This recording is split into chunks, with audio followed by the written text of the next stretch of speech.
Welcome dear student. Today we are here with another lesson of standard science, that is energy flow in an ecosystem. So student, this is the part 1 video of this lesson, class 9. Let's begin with the lesson. So before understanding lesson, let's exactly know about the ecosystem. So an ecosystem is a community. It is a community of plants, animals and smaller organism. Now smaller organism means microorganism like bacteria, viruses, fungi, okay, that live, feed, reproduce and interact in the same area or environment. So basically it is an community in which all plants, animals and microorganisms are living together. They feed on one another, okay, and they reproduce, and that means they grow in many numbers and interact in the same area, like aquatic, right, aquatic ecosystem, terrestrial ecosystem. So this is a ecosystem within a same area, right? Now which are the different types of a ecosystem? Let's see one by one. So the different types of the ecosystem include, first is a terrestrial ecosystem, that means land ecosystem, okay, the organisms or plants, animals which are living on land. Forest ecosystem, grassland ecosystem, desert ecosystem, tundra ecosystem, freshwater ecosystem and marine ecosystem. So these are the different types of a ecosystem in which all plants and animals and microorganisms are living together and they are interact with each another, but in the same area, right? So student, let's learn about the energy flow in an ecosystem. So we have already learned the classification of living organisms according to the mode of nutrition. Now mode of nutrition, that means how they obtain their food or their nutrition.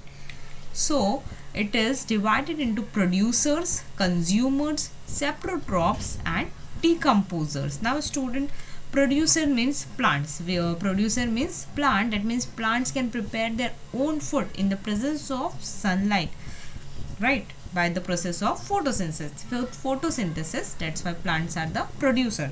Now next is consumer, that means these consumer can obtain their food from the producers.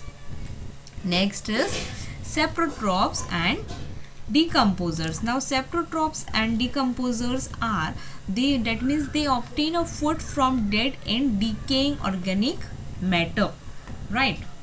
So this is the chain or classification of organism according to the mode of nutrition: producer, consumer, saprotrophs and decomposers. Now decomposers, which decomposes the organic matter.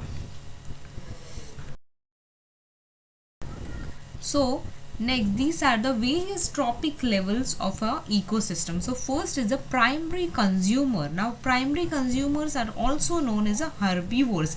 An example of this is a grasshopper, right, elephant, etc. That means they are directly depending on the autotrophs or producers. That means they are getting their food directly from the plants or producers.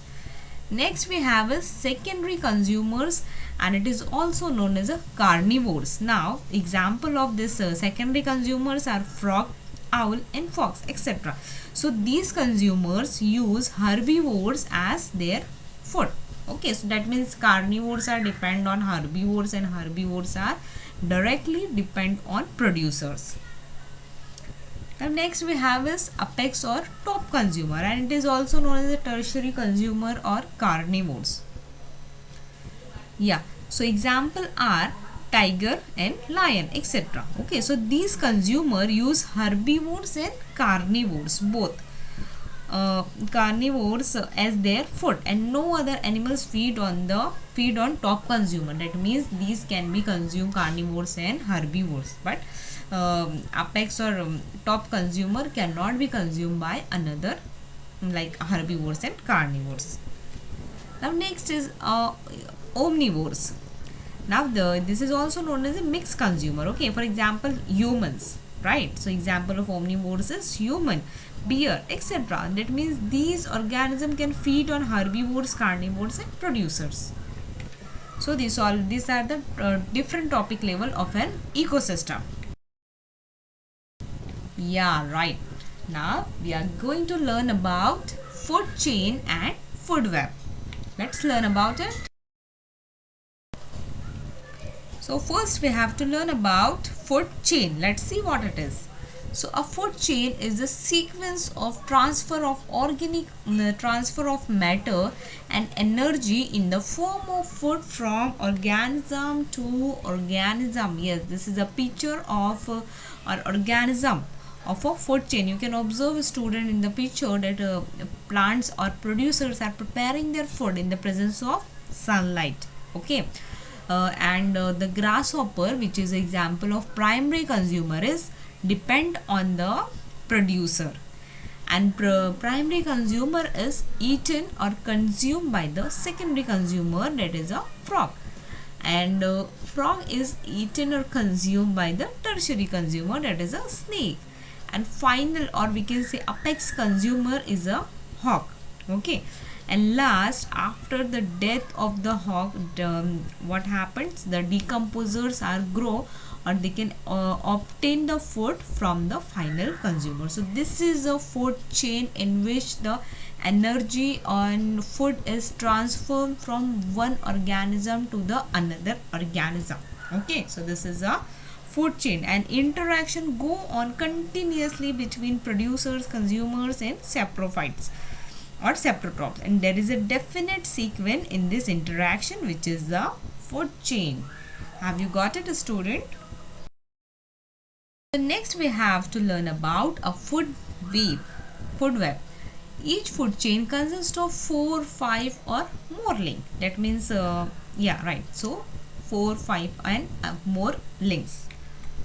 Now, a food web is the natural interconnection of food chains and a graphical representation. Now, graphical representation means in the form of images only, right? Of what eats what in an ecological community. That means one animal or one organism can be eaten up by many organisms. Okay, so this is a food web. Yeah, student, this is a picture or example of various living organism in which we can observe the one organism can be eaten up or consumed by many another organism. Like here, if we take an example of a flowering plant, right, pink color flowering plant. So a butterfly can be there on the flowering plant, and then butterfly can be eaten up by a frog or a dragonfly, right, and the dragonfly again can be consumed by a thrush and frog, right. So these and fruit fly is also consumed by the dragonflies. That means here we can say which any organism can be eaten up by another organism. Now an organism may be prey for many other organisms, and if this is to be shown in the figure, it will form an intricate web instead of a linear food chain. For example, an insect feeds upon leaves of various plants, but the same insect is the prey. That prey means it can be eaten by the another animal. Okay, for different animals like frog, wall lizard, birds, etc. Now such an intricate network is called a food web. So this is all about the food web. Now next we have to learn about a trophic level. Let's see. So each level in the food chain is called a trophic level, and a trophic level is a step at which the organism obtain its food in the chain, and the amount of matter, that means of food and energy, gradually decreases from producers at lowest level to top consumer at the highest level. So student, this is a pyramid shape of a trophic level. At the basic or at the base of the pyramid, we can observe all producers are there. So all producers in the ecosystem, that is plants, or we can say producers. Okay, so producers are can be consumed by the herbivores, and herbivores can be consumed by carnivores, and carnivores can be consumed by omnivores. So the energy flow of energy from producer to herbivore, herbivore to carnivore, and carnivore to omnivore is getting decreases. Now this is a again same pyramid. Okay, so we know plants are called as a producer. So herbivore is the first trophic level, and carnivores is a second trophic level, and omnivores or the tertiary consumer is known as a third trophic level. So these are the different trophic level of an ecosystem. So student, I hope you all have understood about the this basic concept of an ecosystem, and the next part of the lesson we will start in a new session. Thank you.